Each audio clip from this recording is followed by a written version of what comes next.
Recording ba? Yan, record. What's up mga bro? Welcome back to my channel. This is your boy, Bisaya Explorer, and I'm back again with another video. Look what it is. Shit.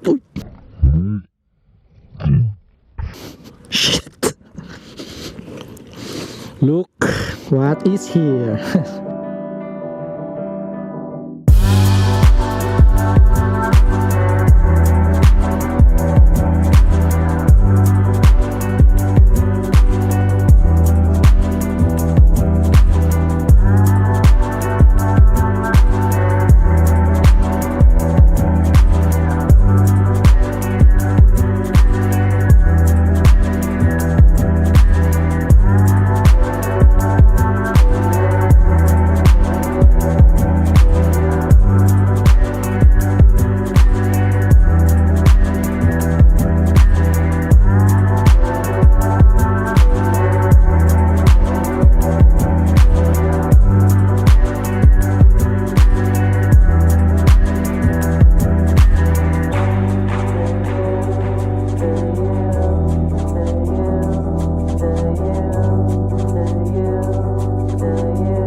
The new Yamaha Sniper 2019. This is the Monster Edition. So, ewan ko kung Monster o Movie Star. Basta, yun na yun. This is their latest model, the 2019. Bagong-bago pa. And, yeah, sad to say, it's not my motorcycle. Sana sa akin to. Pero hindi. Sa pinsan ko ulit, bagong-bagong kuha niya. And, kung napapansin nyo guys, yung ano dito, fender, tinanggal na niya kasi ito yung style na gusto niya. As you can see, Monster Decals. I'm so excited na makagawa ulit ng video. So yeah, shoutout sa pinsan ko kasi pinahiram niya ako ng motor. Decals niya is Monster. May N-News, Yamalube, diba? Parang pang ano, parang pang MotoGP talaga yung mga decals. So sa new edition, new model, ito yung bago sa kanya.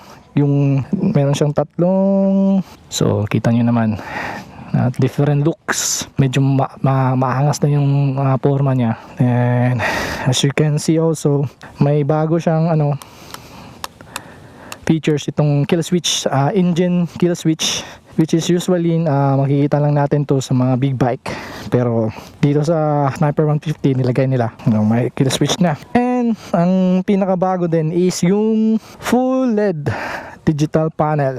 Kita nyo, bago na siya. And kung makikita nyo mga bro, kung pipindutin mo dito, makikita nyo yung time, may odo, 2.7 km pa. So bagong bago pa to. 217 pala, I'm sorry, 217 km. So bagong bago pa. Fresh na fresh. May trip 1, trip 2. Tsaka dito sa kabila is makikita mo yung gear. Yan. Pag ano ko, si-change gear ko, makikita mo itong mag-change ano to, from neutral to 1, 2, 3, 4, 5. Dito yung speedometer. Yan, speed. Kilometer per hour. Tsaka dito yung ano, anong tawag yan? Yung rev. Off muna natin. Ano pang bago? Yung engine niya, sa pagkakaalam ko, same pa rin ng older version. Yung ano niya, yung gulong, I think same pa din yung gulong niya. 120 by 70, 120/70 by 17 sa back. Sa front is 90/80 by 17. So ayun. And ano pa bang bago?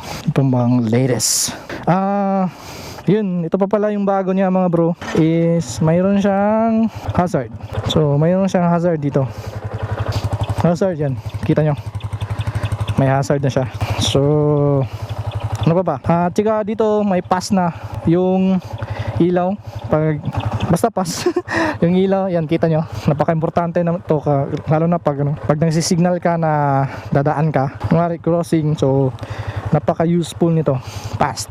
Tingnan natin yung pag-iwan natin yung panel, iwan natin yung makina. Ayun. So ulit, may indicator ng fuel, may speedo, indicator ng gear, tsaka rev. Yan. Ngayon is nakagamit ako ng hazard. Off natin yung hazard. So hindi na pala ito stock. Yung side mirror pinalitan na niya. And then itong rear fender, tinanggal niya yung medyo mahaba dito kasi. So yan, para dagdag forma daw. So ano sa tingin nyo mga bro? Maganda ba yung bagong sniper? Ito yung looks ulit, Monster Edition Yamaha 2019. Ayos. Ano pa bang mga bago? Yun naman siguro, yun lang. Yung pinaka talaga niya is yung head pinalitan, at saka digital na, yung fully digital panel na. And may hazard na may kill switch. So yun yung mga dinagdag ng Yamaha Sniper 2019. Nga pala mga bro, again, this is not full review. Ano lang to, just my own knowledge lang. Yun yung nakikita ko sa motor. And then nga pala ito, naka center stand siya. Try natin hindi center stand. Yung height ko nga pala mga bro is 5'7", 5'6 and a half pala. Medyo tingkayad ako, pero hindi naman gaano. Hindi lapat yung pa ako. So yan, start natin mga bro ha. Yan, yun naka hazard, naka-indicate na naka hazard ako. So off natin and start natin, starter. Yan mga bro, yan yung tunog niya. Yun, naka start na to. Tricking na natin yung tunog ng muffler. Yun yung stock na muffler. Ito yung tunog niya.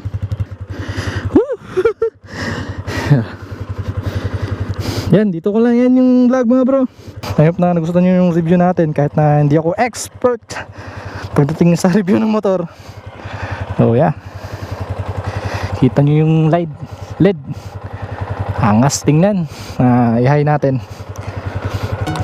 Yun, nakauna yung high sa gitna. So yeah, ito yung mga bro, new Yamaha Sniper 2019, and particularly Monster Edition. Yan, another walkthrough ng motor. Nice. Astig diba? Ang ganda talaga pag mga bagong model. Pero I'm sure another 2020, another set na naman ng mga upgrade ng motor na to. So yun na mga bro. Nga pala si Gila Explore. Always remember, ride safe and be dash.